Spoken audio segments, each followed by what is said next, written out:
Sunny Meadows Woodland School. A school trip. The sun shone brightly over the meadow as Class 1 of Sunny Meadows Woodland School set off for their first trip to the Shadow Woods. Everyone was excited to be going on the adventure that they had been talking about for weeks. Their teacher, Miss Squirrel, had promised a trip to remember, and the whole class now skipped excitedly through the meadow. Well, nearly all of the class. Alone at the back of the group waddled Hank. Hank was a hedgehog who found it difficult to make friends. He always felt like the outsider. The others in the class, especially Matilda Mouse, kept away from Hank because they thought him odd. Yes, Hank was not really looking forward to the day. The journey to the Shadow Woods was longer than expected because Mr. Mole's tunnel train was broken. Indeed, Mr. Mole was there waving them off before he got back to work.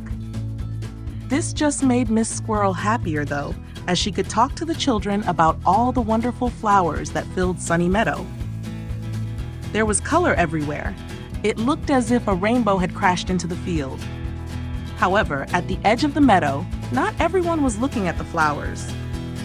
Soon, though, the Shadow Woods were upon them, and something that looked small from far away suddenly grew very large before them. Each member of the class gave a slow gulp. Matilda Mouse, Rachel Rabbit, Wendy Weasel, and Ralph Raccoon. The biggest gulp came from Hank. He was nervous enough before they got to the woods and didn't have a friend to hold on to. Matilda pretended to be brave, however, and ran on ahead, compelling her friends to join her. Miss Squirrel was not happy about that, and so she shouted for Matilda to come back. Then off she chased after her. Soon the whole class followed, and before they knew it, they were right in the middle of the woods. Now, instead of bright sunshine, only shadows scattered before them. The class stopped, their little mouths open in awe and wonder. Miss Squirrel was still chasing Matilda, though, and did not notice that she had left the little ones behind. Rachel Rabbit, Wendy Weasel, and Ralph Raccoon all held pause as they looked around them. 3 very small friends and Hank. The only noise now in the woods was silence. Suddenly, everyone got a fright as behind them, Matilda Mouse jumped from behind a berry bush and shouted "Boo!" as loudly as she could. After they all had stopped shaking, her friends laughed.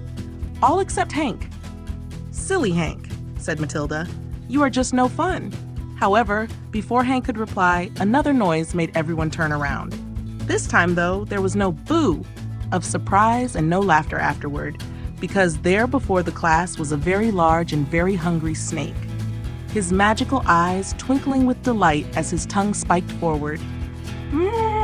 Lunchtime," said the snake.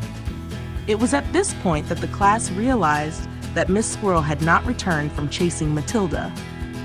The class was alone. Squeaks of fright squeezed out of the little animals' mouths. Matilda and her friends all hugged each other, fearing that this was the end. Suddenly, though, Hank was scared no more. He found a way to save the class. He knew just what he had to do.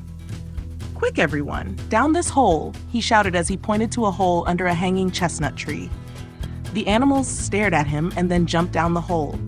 Hank followed only to be stopped by Matilda, who looked very angry. "Hank, we are trapped now, you foolish hog." But before she could add to her insult, Hank jumped up and flipped himself into a ball. Next, he rolled towards the mouth of the hole and blocked it with his pointy, sharp spikes. There would be no lunch for the snake today. Later, back at school, Miss Squirrel was telling the head teacher, Mr. Owl, about what had happened and how the snake had fled Hank's pointy spikes. After the snake had slithered away, the class had quickly returned to school, and each one had thanked their new friend Hank. Matilda gave him a big hug and apologized for what she had called him before. Hank was not odd. He was a hero and her new best friend. Hank, who was still unused to lots of attention, turned pink and popped into a ball as all his new friends cheered him. Please share our books with your friends and family to support our mission. Thank you.